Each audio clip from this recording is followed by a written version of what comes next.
Pessoal, boa noite. Primeiramente, eu quero agradecer a todos que estão aqui presentes, disponibilizou um pouquinho do seu tempo para estar aqui com a gente, compartilhando mais um dia de curso, tá bom?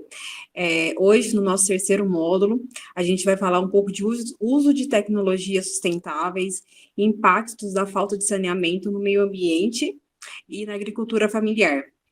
Esse curso é um curso de extensão aqui da Universidade José Rosário do Velano, Unifenas, Alfenas, de 2022.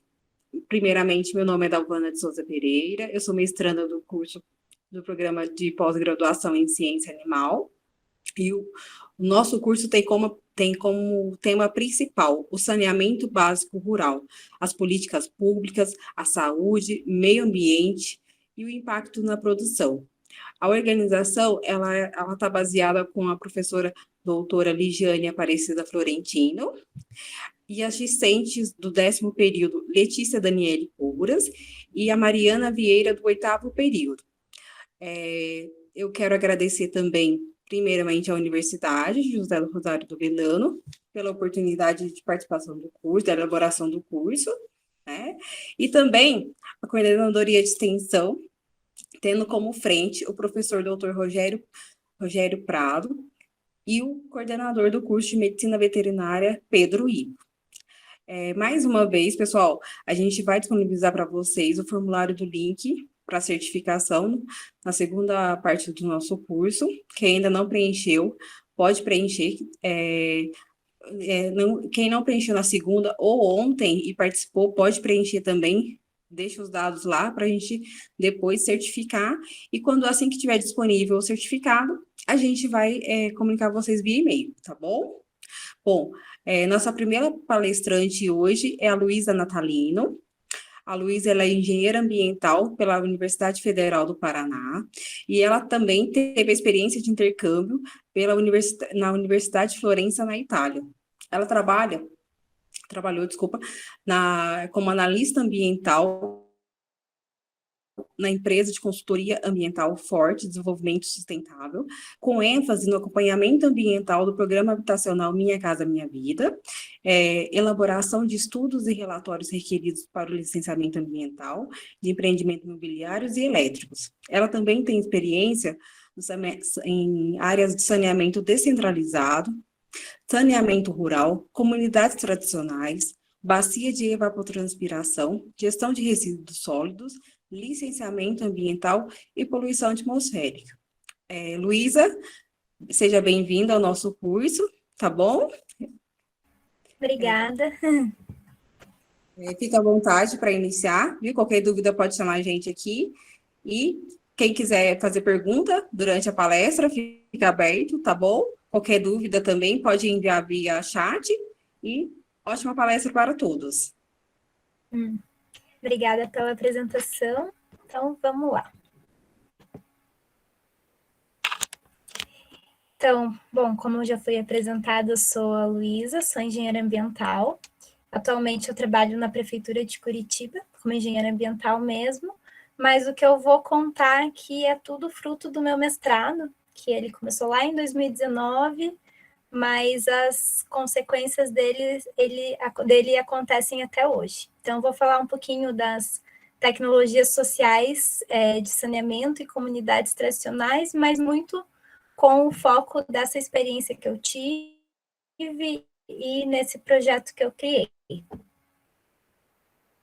Mas antes, né, vamos falar um pouco de um geral, né? Quando a gente pensa em saneamento, quando a gente pensa em meio ambiente, a gente tem que pensar em vida, né? Então, todas as esferas, assim, né, do meio ambiente, pensar na qualidade do ar, na qualidade das águas, na qualidade do solo, isso tudo está interligado e o saneamento também, né? O saneamento vem da palavra sanear, então a gente tem que pensar nesse cuidado com a vida. E quando a gente recebe tantas notícias, né, do Brasil afora, sem precisar expandir muito para o mundo, dá um pouco uma desanimada, né? Então, a gente que é profissionais da área ambiental, assim, eu acho que a gente tem que ter muita paciência, entender que as coisas elas são bem desafiadoras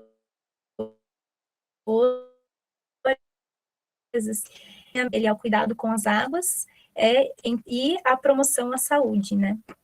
Uma coisa que é muito importante sempre relembrar é que em 2010 a ONU decretou que o acesso à água potável e esgotamento sanitário é um direito humano garantido. Então, a partir dessa data, virou ainda uma pauta mais importante, porque a gente vê muito, né, essa questão de violação dos direitos humanos aqui no nosso país. E o ODS 6, né, um dos objetivos do desenvolvimento sustentável, é a água, o acesso à água potável e o saneamento de forma segura. Então, pensando um pouquinho no panorama, né, do saneamento, do meio ambiente no Brasil, a gente tem alguns dados da revisão do Plano SAB, o Plano de Saneamento Nacional, o Plano Nacional de Saneamento Básico, que mostrou alguns valores que eles são bem assustadores, na verdade.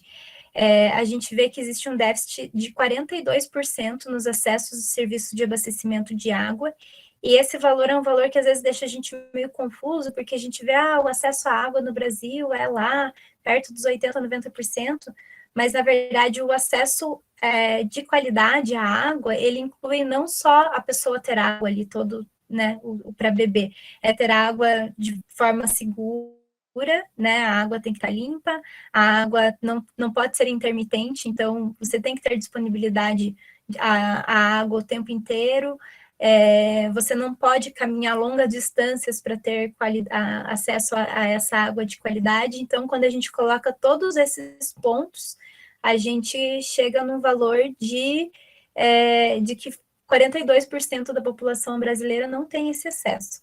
E do esgotamento sanitário é um déficit de 52%. E nisso tudo a gente começa a perceber que existe uma diferença muito grande entre a realidade urbana e a realidade rural. A realidade urbana, ela é muito desafiadora, mas ela é relativamente mais fácil de resolver o problema porque está ali concentrado, né? Agora, quando a gente pensa na área rural, né, toda a descentralização e todas as diferenças culturais, diferenças espaciais, dificuldades de acesso, garantir esse acesso ao saneamento, ele é muito mais complexo.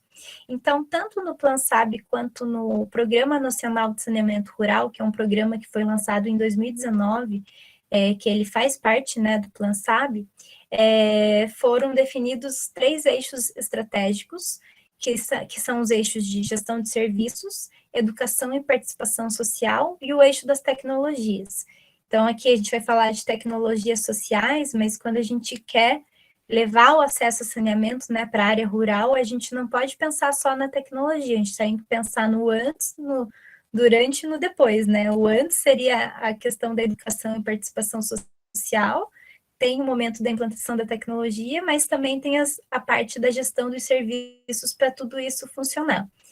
E aí, falando um pouquinho, já especificamente, da realidade indígena, que foi o foco do meu trabalho, quem cuida dessa parte do saneamento nas áreas indígenas é a Secretaria Especial de Saúde Indígena, que é a CESAI, e a CESAI tem alguns desafios. Um dos grandes desafios é a aceitabilidade da solução que existe, porque é uma solução padronizada, e o entendimento das práticas sanitárias das diversas etnias indígenas, que são muitas no Brasil, né, mais de 300 etnias categorizadas atualmente no Brasil, ainda é um extenso trabalho, porque não é simplesmente você ir até uma aldeia construir um banheiro e ir embora, né? A questão é bem mais complexa.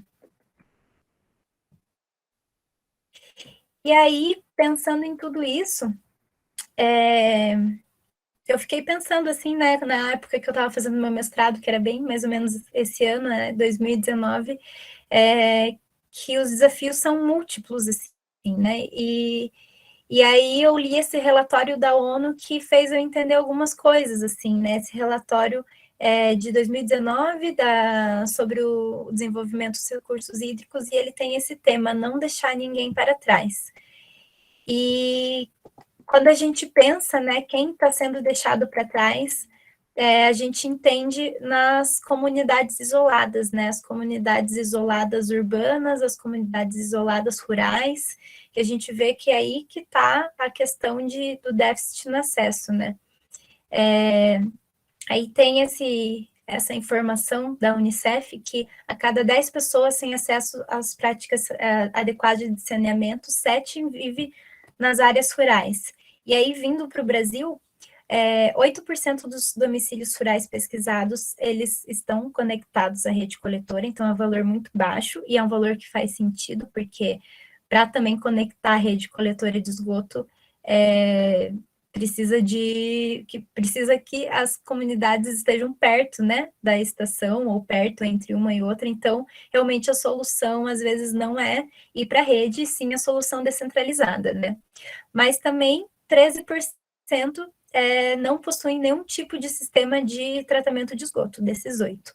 E 58% das comunidades rurais adotam soluções consideradas inadequadas para o esgotamento sanitário. Esses dados são do IBGE de 2013, mas a gente também imagina que possa ser muito mais do que 58%, né? E aí, né, a gente falando um pouquinho mais do Programa Nacional de Saneamento Rural, ele tem esses 3 eixos, e foram esses 3 eixos que eu tentei compor quando eu fui a campo estudar para estudar nesse trabalho. Falando um pouquinho dos povos e das comunidades tradicionais, e depois eu junto todas essas ideias.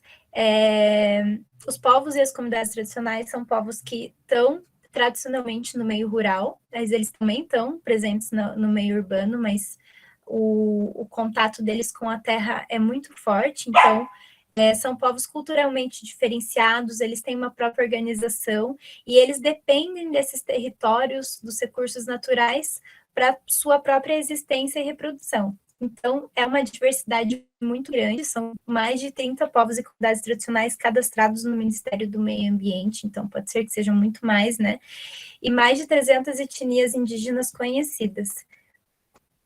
E uma coisa que eles têm em comum, né? Eles têm muitas diferenciações, né, culturalmente, assim, mas uma coisa que eles têm em comum é uma invisibilidade no âmbito das políticas públicas, né, inclusive nós brasileiros, né, que moramos na cidade, a gente às vezes não tem ideia da diversidade cultural que é o nosso país, né. E aí existem alguns programas no Brasil, que foram minhas referências e que eu gostaria de compartilhar com vocês. Não sei se vocês conhecem, mas eles integram tanto aquelas bases, aqueles 3 eixos estratégicos do Programa Nacional de Saneamento Rural, quanto eles focam em valorizar a cultura de cada uma dessas comunidades. Então, foi criado o Observatório de Territórios Sustentáveis e Saudáveis da Serra da Bocaina. Esse projeto é um projeto em parceria com o Fórum de Comunidades Tradicionais, com a Fiocruz, lá na região de Paraty, Angra dos Reis e Ubatuba. Então, eles têm diversas frentes, e essas frentes são muito interessantes da gente aprender com eles. Então, eles têm o foco no fortalecimento das comunidades, no turismo de base comunitária, na defesa do território, na promoção da saúde, e aí eles inserem também o saneamento ecológico, a agroecologia e mais diversas outras coisas. Então, é um projeto muito legal de conhecer e se inspirar, e quando a gente for fazer os nossos próprios projetos, é uma referência muito importante. Opa, travou aqui. Eles dão cursos também. O ano passado eu fiz um curso de saneamento ecológico, como que era o nome? Era saúde em comunidades tradicionais com foco no saneamento ecológico, alguma coisa assim. E aí lá a gente vê as experiências de perto que são muito interessantes. Então aqui é uma palestra que a gente teve no Quilombo do Campinho, lá no Quilombo, eles construíram um biodigestor com muita participação da comunidade, teve um investimento em tempo muito grande antes de construir para decidir a tecnologia em conjunto. Então, foi um projeto bem interessante de ver, assim, e é um projeto que vale muito a pena ser replicado. E aí, lá em 2018, eles fizeram uma cartilha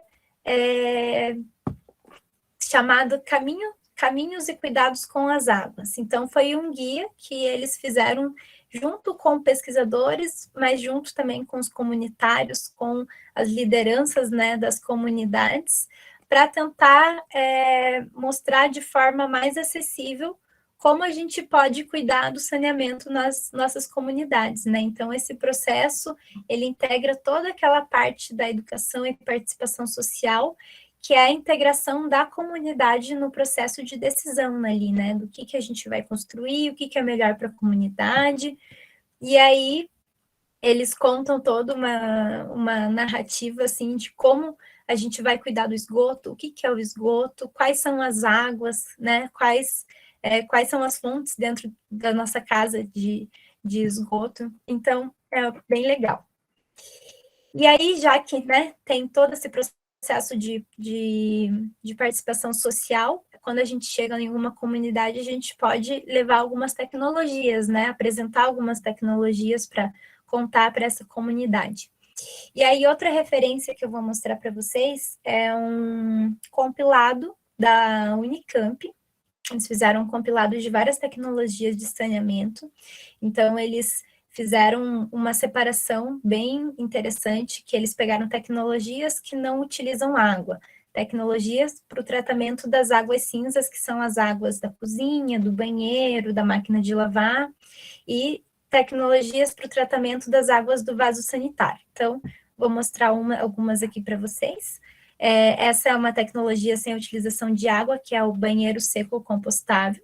O banheiro seco compostável nada mais é do que a adaptação da fossa seca, mas pensando de uma forma um pouco mais tecnológica, assim, do que simplesmente cavar um buraquinho ali, né, fazer o cocôzinho e fechar.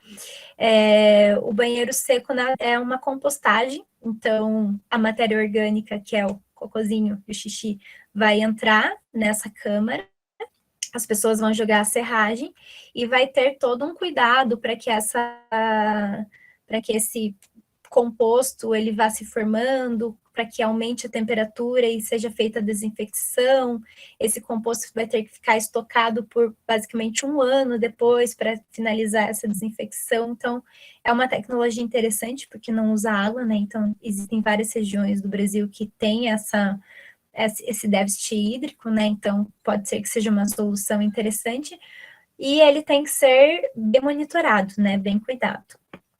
Uma solução para as águas cinzas é a zona de raízes. Então, a zona de raízes é um buraco impermeabilizado, vai ter várias camadas filtrantes, então vai ter brita, pode ter areia, basicamente se faz com brita e com plantas macrófitas plantadas ali em cima, né? Plantas que têm muita demanda hídrica, né? Que gostam de uma área banhada. As pessoas chamam também de wetlands, né? Porque são áreas alagadas. Então, é uma solução também bem interessante. Essas plantas, elas puxam bastante os nutrientes, né? Do esgoto. Então, também é uma solução que muitas pessoas acham interessante até pelo visual, né? Fica um visual bonito.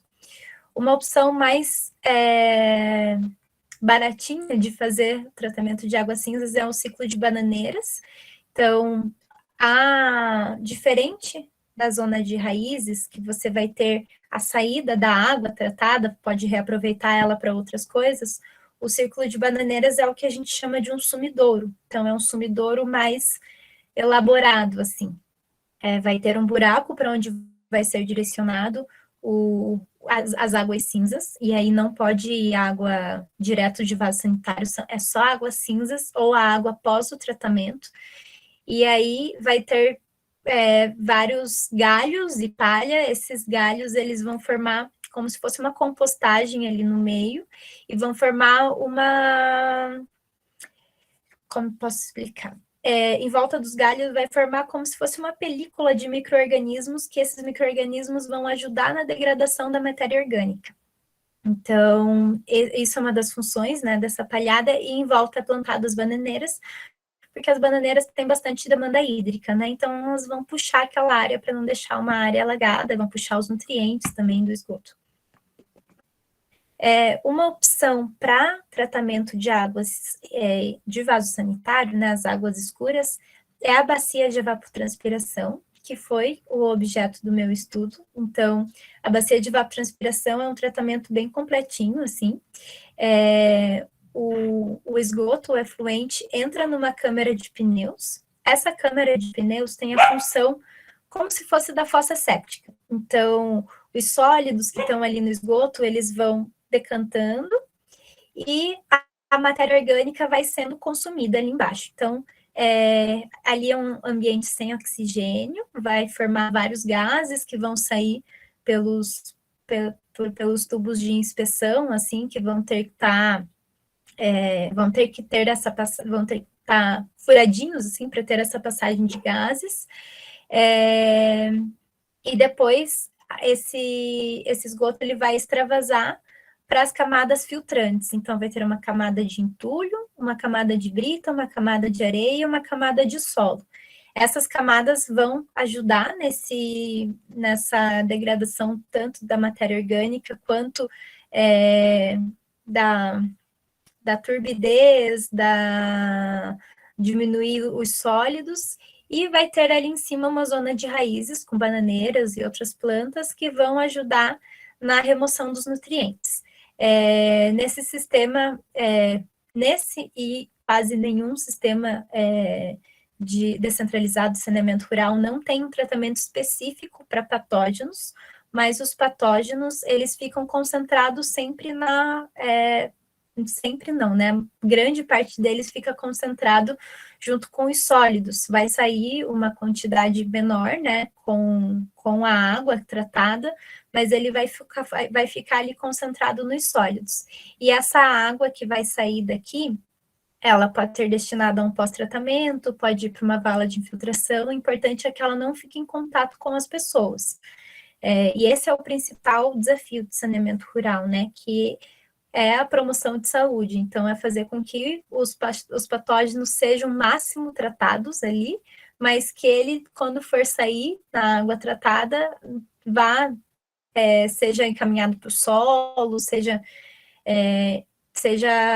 cuidado para que não fique exposto ali, né? E aí, com a ideia de fazer tudo isso, eu criei esse projeto que se chama Projeto Baná. Esse projeto, ele nasceu, como eu comentei lá no começo, nasceu do meu mestrado. Eu fiz o mestrado em Engenharia Ambiental na UFPR também, assim como minha graduação. E lá, na verdade, não existe essa linha de pesquisa em saneamento rural. O programa que eu fiz, inclusive, não existia a linha de pesquisa em saneamento. Mas como era uma paixão para mim e minha orientadora topou, ela falou, não, vai lá e eu confio em você. E aí eu criei esse projeto porque eu já pesquisava a região, eu pesquisava as comunidades tradicionais do litoral do Paraná, e aí eu ficava incomodada com os desafios que eles têm lá, com a questão dos resíduos, com a questão do saneamento. E aí eu criei esse projeto que chama Baná. Ele, a princípio, chamava Bananheiros, que é a mistura de banana com banheiro, que para frente vocês vão ver o porquê. Então, esse projeto foi criado em 2019. Foi uma parceria que eu tive com a cacique Juliana Queretiu, que é uma liderança muito importante lá da região. Ela é a cacique da aldeia Tecuá-Taquatã, e eu conheci ela, na verdade, nesse processo de visitar as comunidades, e quando eu cheguei na comunidade dela, que fica numa ilha, aqui, vocês são de Minas, né? Então, bom, Paranaguá que é a cidade onde fica essa comunidade, é uma cidade portuária. É uma cidade que tem o maior porto graneleiro da América Latina. Então, toda a soja do Brasil basicamente sai por lá. O Porto de Paranaguá fica exatamente nessa pontinha aqui, quase de frente para a aldeia. Então, só para vocês se situarem um pouquinho, fica nessa região. E as outras comunidades que eu visitei ficam todas ao longo dessa baía aqui, que é a Baía de Paranaguá. E aí eu cheguei lá na Ilha da Cotinga, pedi permissão para ir, né? Mandei um e-mail para a cacique antes e tudo mais. E falei, eu gostaria de fazer alguma coisa. E aí ela, vamos conversar, vem aqui, vamos conversar. Fui cada vez mais indo para a aldeia, fui ficando muito amiga dela. Mas meu primeiro contato com a aldeia foi ver uma falta imensa de acesso a serviços básicos de saneamento. Então, esse banheiro aqui era o único banheiro da aldeia, era um banheiro para mais de 30 pessoas.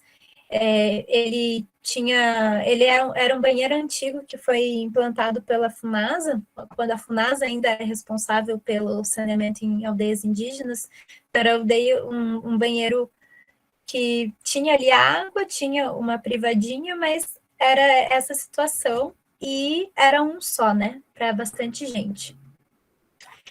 Então, o primeiro passo foi conversar com a cacique, propor, né, de fazer algum projeto, e ela falou, não, a gente precisa fazer alguma coisa, porque a gente precisa de banheiro, e eu quero que seja um banheiro ecológico, não quero que seja um banheiro só que todo o esgoto vai sair e vai poluir a nossa terra, porque eles dependem da agricultura para sobreviver. Então, esse primeiro passo foi de muita observação, muita escuta. Peguei a minha malinha, basicamente me mudei para a aldeia e fiquei lá por bastante tempo, assim, né? Eu conseguia fazer as disciplinas do mestrado, mas quando eu não tinha nenhuma disciplina, eu ia para lá e ficava focando na minha dissertação lá. E aí começaram a vir os primeiros desafios. O primeiro desafio sempre é financeiro. Como não era uma linha de pesquisa do meu curso, eu não tinha nenhum dinheiro para projeto, não existia projetos inscritos, era um projeto que a gente estava criando, uma linha de pesquisa que a gente estava criando, e aí a gente fez... Opa, deixa eu ver. Só um minutinho, gente, desculpa. A gente fez um curso teórico de saneamento ecológico e cultura guarani para chamar pessoas para irem lá, e essas pessoas pagariam um valor que iria para a aldeia para a gente começar a discutir como seria feito esse saneamento lá na aldeia. E aí, dos pedidos da cacique foi que em todo esse processo a cultura guarani pudesse ser valorizada e fortalecida. Então, a gente levou algumas pessoas lá para a aldeia que tinham interesse. Eu dei um curso de saneamento ecológico, né? Algo mostrando o que eu mostrei para vocês agora, né? Das tecnologias que existem e tudo mais. E a cacique deu um curso imersivo na cultura guarani, né? O pessoal ficou lá um final de semana. Então, aqui eles apresentaram as danças tradicionais. Essa é a dança do Chondaro. A alimentação foi toda alimentação tradicional. E aqui a gente está na frente da Casa de Reza, que também é parte desse recurso, que além dos banheiros, outra necessidade era a construção da Casa de Reza, porque para a cultura guarani a Casa de Reza é como se fosse o coração da aldeia, como se fosse a base, assim. Então, sem a Casa de Reza, a aldeia não tem forças para continuar.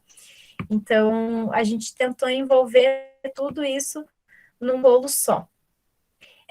A gente também fez uma vaquinha para ter mais recursos, e aí, com o tempo, a gente começou a discutir qual tecnologia ia construir, e a própria cacique trouxe a ideia da bacia de evapotranspiração. Por que a bacia de evapotranspiração?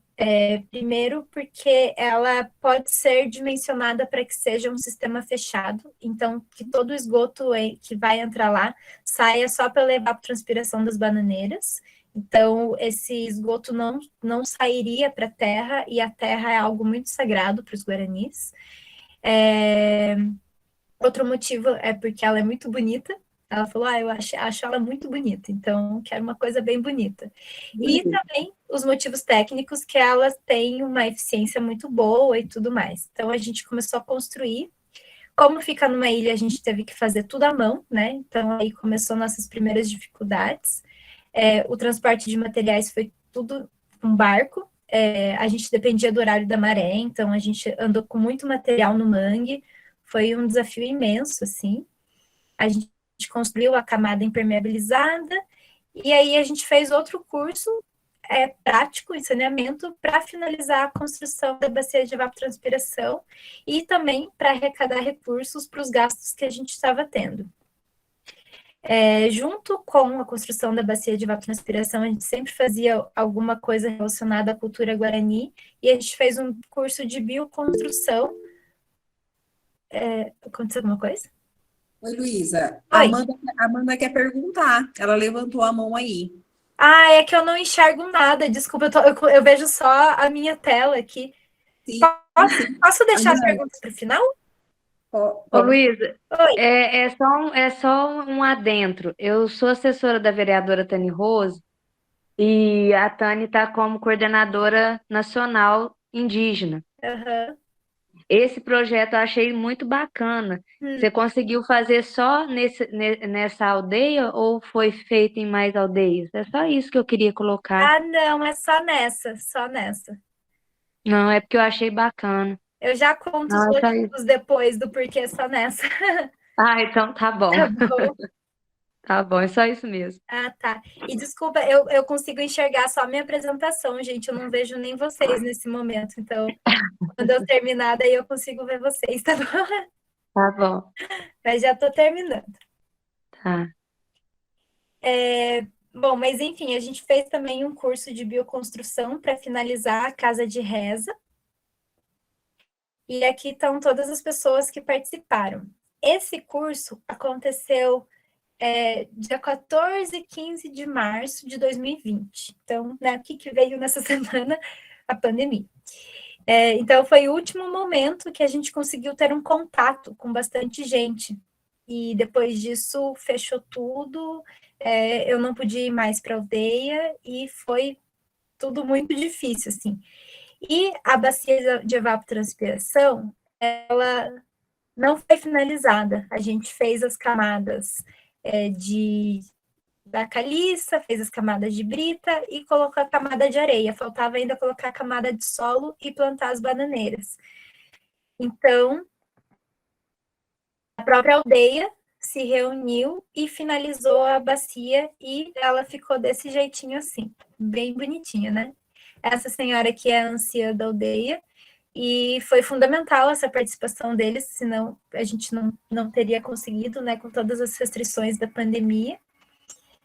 E ela começou a operar já no começo de 2020.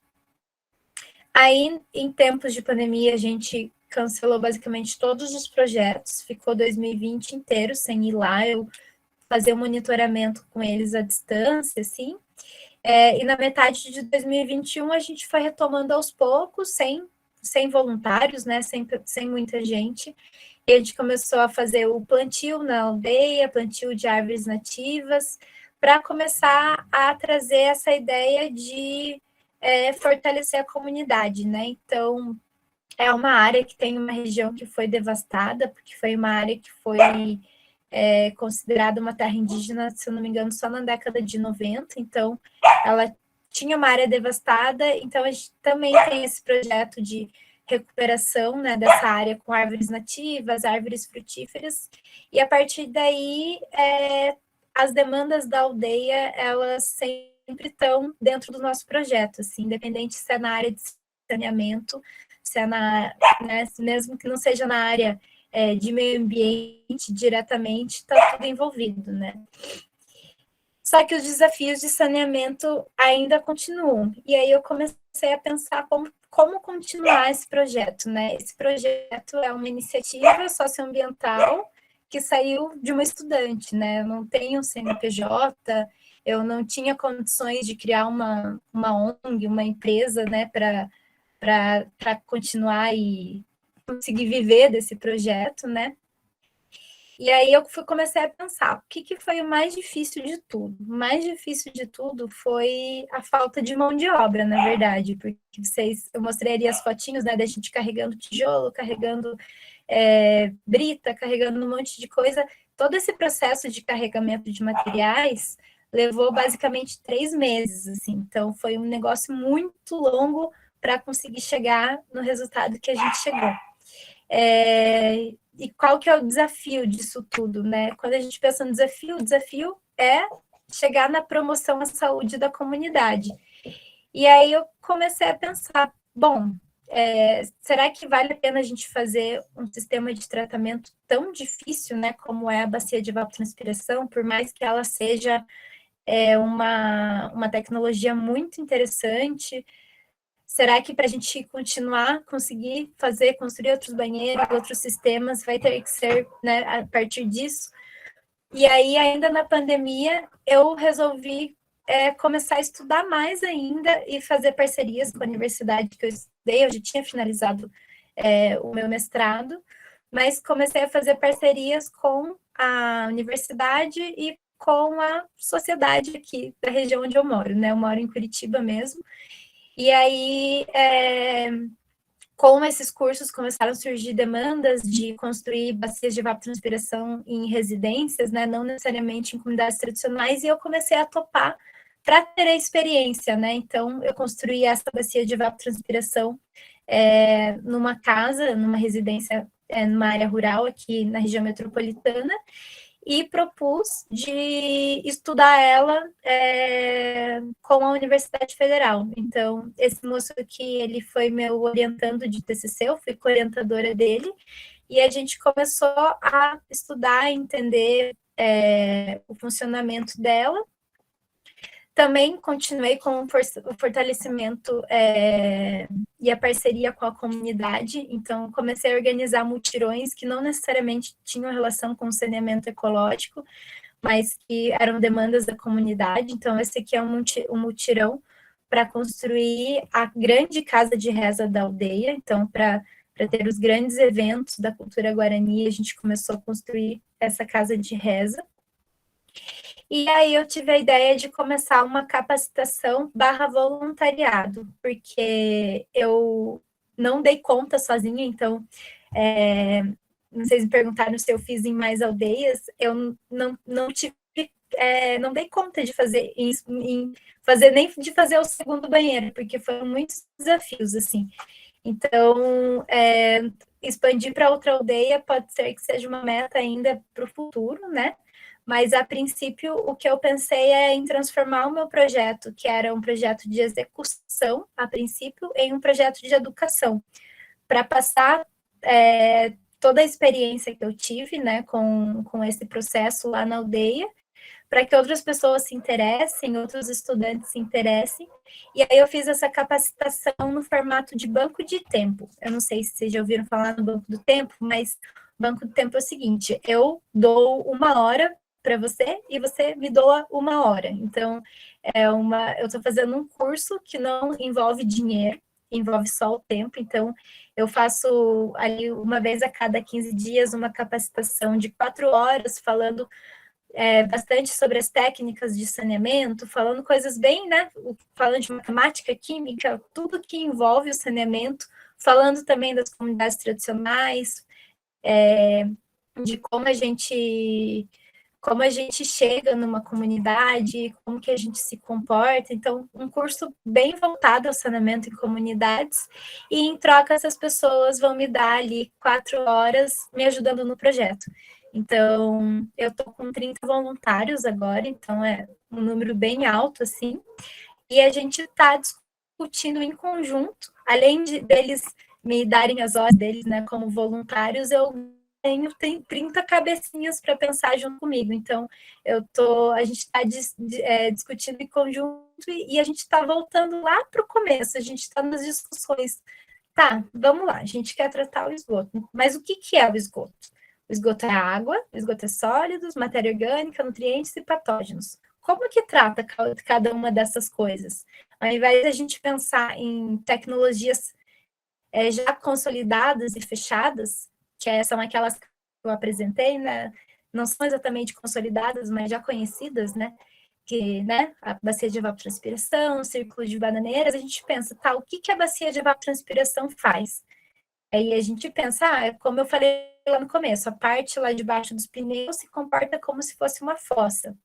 Agora, a parte das camadas se comportam como se fossem filtros. Lá, o final é uma zona de raízes. Mas ela precisa ser construída exatamente dessa forma? Como que a gente pode pensar em fazer, ter todos esses tratamentos, mas sem precisar carregar 1000 tijolos para uma ilha? Então, a gente está pensando numa ideia de fazer um tratamento com bombonas em série. Então, na primeira bombona vai ser uma fossa, a segunda bombona um filtro com a caliça, outra bombona um filtro com brita. Então, a gente está pensando em formas diferentes que facilite o trabalho para que a gente possa replicar mais lá na comunidade. E, claro, tudo com a participação da própria comunidade. Então, aqui é essa aulinha que eu estava dando para eles, o exemplo que eu estava dando aqui, eu estava explicando o funcionamento de uma fossa, e cada um desses copinhos era um filtro diferente. Tá? Então, tinha um filtro de areia, um filtro de brita, um filtro de carvão ativado, para eu mostrar para eles ali, na prática, entre aspas, né, como que funciona isso. Então, a gente foi criando vários sistemas, assim, para tentar chegar numa conclusão.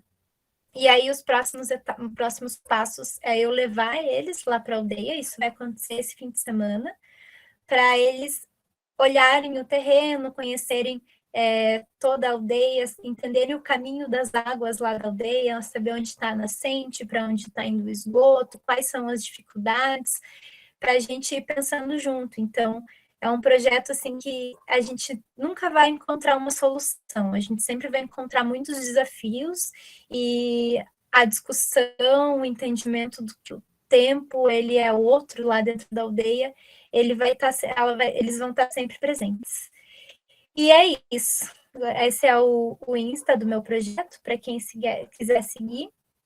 E agradeço o tempo de vocês para me ouvir e estou aberta agora às dúvidas. Luísa, eu acho que eu posso dizer para todo mundo que todo mundo está encantado com o projeto. Realmente é muito inspirador. Eu acho que inspira muita gente aqui que está tentando começar também e enfrenta essas dificuldades. E eu só tenho a agradecer novamente. E quem quiser fazer pergunta, pode levantar a mão, abrir o áudio. Não, eu só quero ter essa experiência e eu acredito que a Tani também, depois de passar para ela, vai querer esse curso aí para a gente ser voluntário, né? Vai ser bem interessante. Legal. A gente se vocês quiserem entrar para as aulas virtuais, eu posso enviar o link para vocês também. Só que daí as práticas são aqui no Paraná, daí fica meio longe. Nossa Senhora. Não, mas Verdade. a gente vai, né, Lê? Eu fui pro Amapá. Eu vou pro Paraná. Eu fiquei muito encantada, gostei muito. Achei muito bom esse sistema de banco de tempo. Achei muito inteligente. E é isso, fiquei muito encantada, né? Eu e a Letícia, nós duas somos a cofundadoras do Núcleo de Estudo em Tecnologia Sustentável. E achei muito bom e muito prático. Gostei muito. E é isso. Fiquei muito feliz pela participação. E a gente agradece, né? Posso falar, acho que por nós, né? Todos, a gente agradece a sua presença. Eu que agradeço.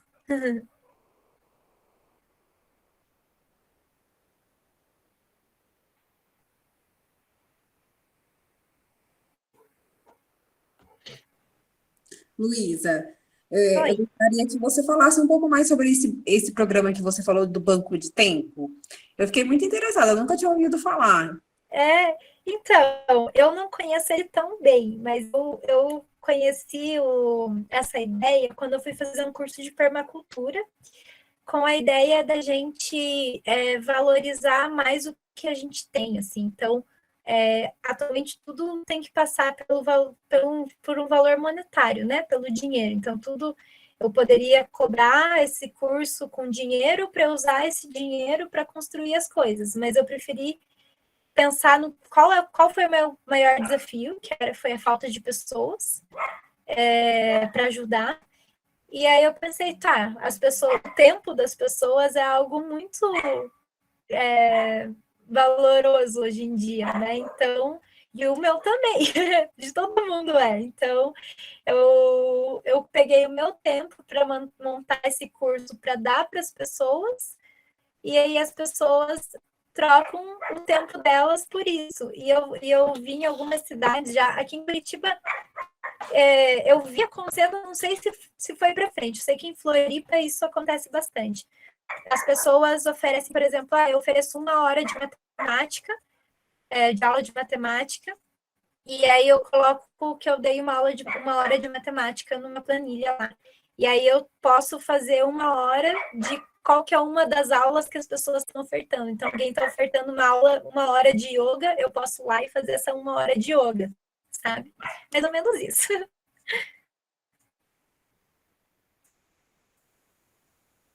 O seu projeto, ele é financiado pela CAPES? Não, é financiado por quê? Parabéns, viu, pelo projeto. Obrigada. Se você quiser compartilhar o seu LinkedIn também, acho que você anexa lá os seus cursos que você fez. Olha, vou ser bem sincera, eu não mexo muito no LinkedIn. Eu vou colocar aqui no Insta, o arroba do projeto no Insta, que eu divulgo mais as coisas pelo Instagram mesmo. Eu confesso que o LinkedIn, para essa área, ele, não sei, ele só me deixa um pouco nervosa, assim.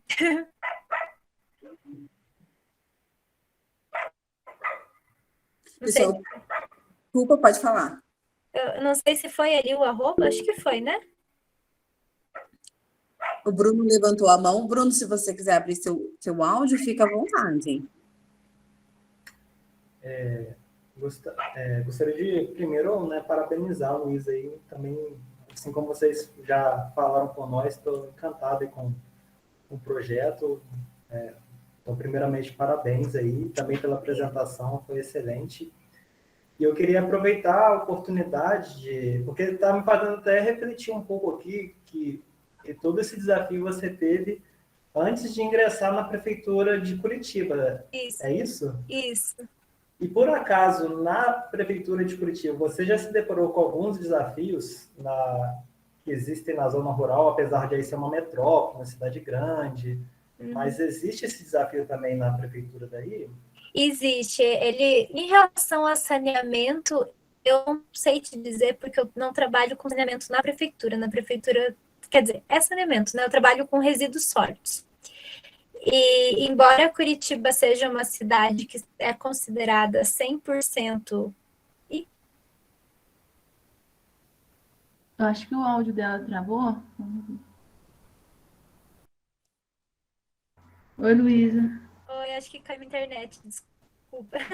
Sim. Mas parou bem na hora que você falou que você trabalha com resíduos sólidos, aí caiu. Aí eu não vi. Tá, então, eu trabalho com resíduos. Eu estou na prefeitura há 2 meses, então eu estou sentindo ainda tudo como que é. E Curitiba é uma cidade que não tem zona rural, é 100% urbanizada. Mas os bairros mais distantes, a gente vê que o acesso ele é diferente do que a gente se compara nos bairros centrais da cidade, né?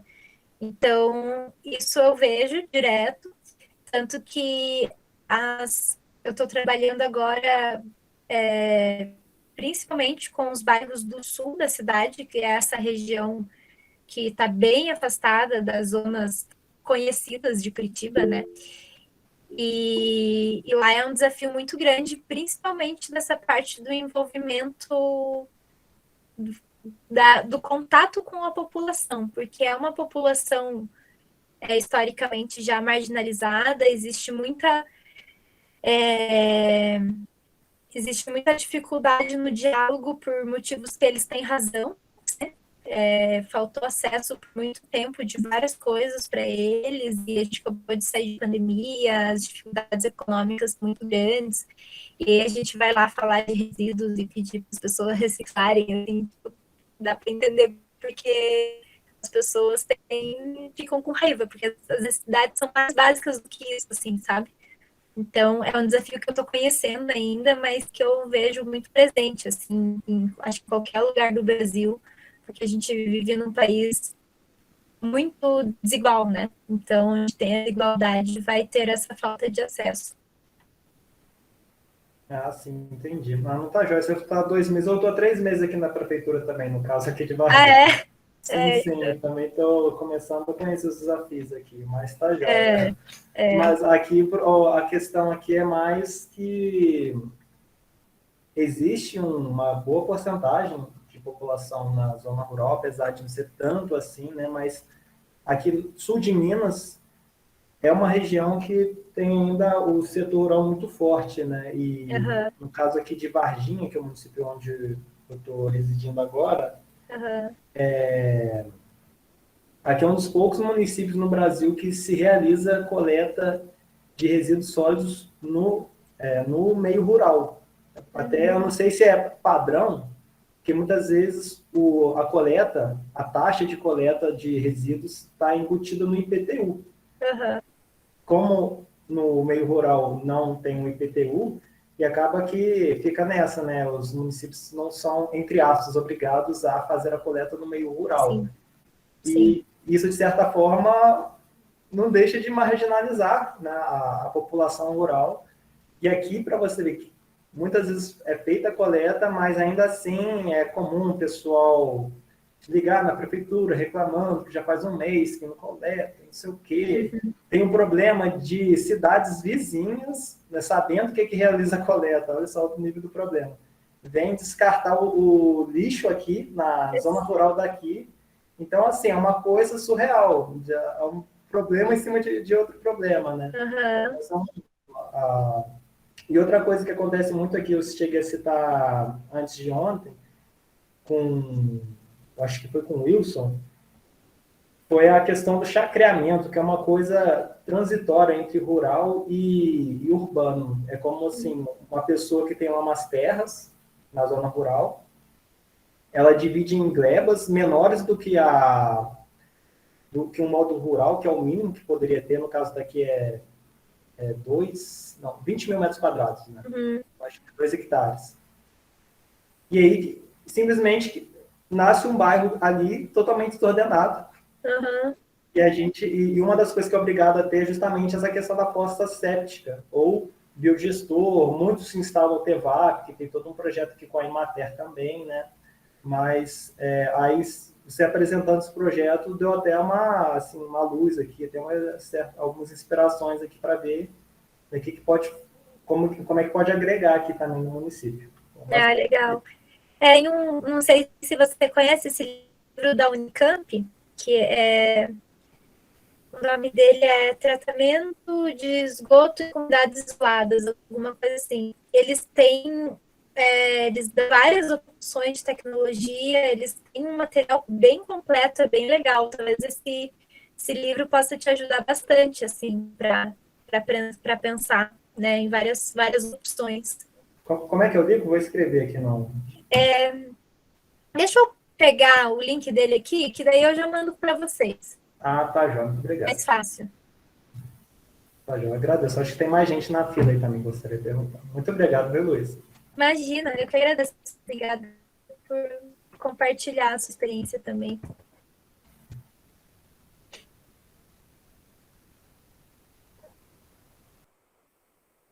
Pessoal, quem tiver mais perguntas, acho que tinha mais alguém com a mão levantada. Se quiser abrir o áudio. Noite, Boa noite. tudo bem? Eu sou a Cristiane de Alfenas, né? Eu estou à frente aí da Casa de Apoio da Agricultura Familiar aqui no município. E a gente tem desenvolvido, né, algumas ações aí relacionadas a essa parte aí também, né, do saneamento. Estamos aprendendo muito aqui com esse curso, né, para estar melhorando mais ainda, né, as ações. E essa questão que o Bruno citou, né, dos chacreamentos, dos condomínios periurbanos, na verdade, né, entre rural e urbano, a gente tem uma dificuldade grande mesmo em relação aos resíduos, porque às vezes o município coloca lá as caçambas para fazer a coleta de lixo, tudo, mas acaba que os prestadores de serviço não cumprem, né, com o tempo, né, de coleta, e acaba isso causando um certo transtorno, inclusive porque essas caçambas às vezes são colocadas próximos a matas, reservas, né, ou até beira do lago, próxima a nascentes, né, e aí animais silvestres e até domésticos que são abandonados próximos a esses locais, rasgam, né, os lixos, acabam levando para o meio da mata, e isso é bem complicado. Então, a gente tem trabalhado aí a questão da coleta seletiva também na zona rural, para ver se diminui um pouco, né, esse impacto. A gente está aí com esse projeto e para ser implantado. Vamos trabalhar a parte educativa primeiro, com cartilhas, tudo, e depois, aos poucos, nós vamos implantar as caçambas para coleta seletiva, já com tampas também, né?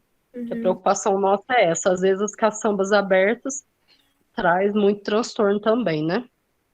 E a questão desses chacreamentos acaba sendo muito importante para o desenvolvimento do município, porque acaba que a qualidade de vida, né, dessas pessoas melhoram muito, né? Tá indo morar mais próximo à natureza, mas essas pessoas, a partir do momento que vão ser alocadas em esses loteamentos, né, condomínios, chacreamentos, a gente já tem que ir fazendo um trabalho inicial aí de educação mesmo, né, da parte do saneamento rural, né, e tudo mais. Tenho certeza que o link aí que você passou vai contribuir muito, né, eu estive dando uma olhada rapidinho ali agora, para a gente poder trabalhar em cima disso. E estou muito satisfeita mesmo com o curso, viu? Depois eu vou entrar no privado lá para ocupar vocês um pouquinho aí, tirar as dúvidas. Claro. O desafio da educação ambiental, ele é muito grande. Eu acho que é o maior desafio na área de meio ambiente, assim, porque a questão tecnológica, a questão de falta de investimento, ela é complicada, mas ela depende basicamente de dinheiro, né? E quando a gente tem que envolver as pessoas, é muito difícil, porque daí a gente entra em discussões, né, da educação de base, aí a gente chega nas desigualdades, a gente pensa na falta de tempo das pessoas, né? A pessoa está lá tendo que trabalhar 12 horas para alimentar uma família de 5 pessoas, às vezes ela não tem psicológico de pensar em separar o lixo, né? Por exemplo. Claro que é uma coisa muito simples, mas é uma coisa que a gente tem que pensar que é um investimento muito longo prazo, né? Para as coisas darem certo, assim, né? Eu acho que é uma área muito desvalorizada dentro da área ambiental, a educação ambiental, e é a mais importante.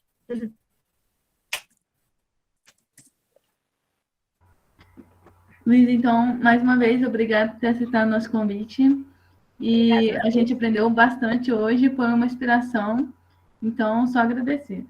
Obrigada a vocês. Luísa, obrigada, viu, mais uma vez. Parabéns pelo seu projeto, tá? A gente pode entrar em contato com você através do Instagram também, né? Qualquer dúvida que Sim. tiver, fica aberto, né? Claro, claro. Sim. Lá é que acho que a Letícia percebeu no LinkedIn, eu demoro uma semana para responder. Lá no Insta eu sou mais rápida. Muito Mas obrigada, viu? eu Ótima noite agradeço para a vocês. oportunidade. É sempre muito legal divulgar um pouco o trabalho que a gente faz aqui, porque é uma motivação para continuar, assim, né? São tantos desafios que não tem um dia que eu não me questione se eu não paro ou não o projeto. Então, quando eu apresento, eu fico, não, eu tenho que continuar. Então, é muito bom, agradeço bastante.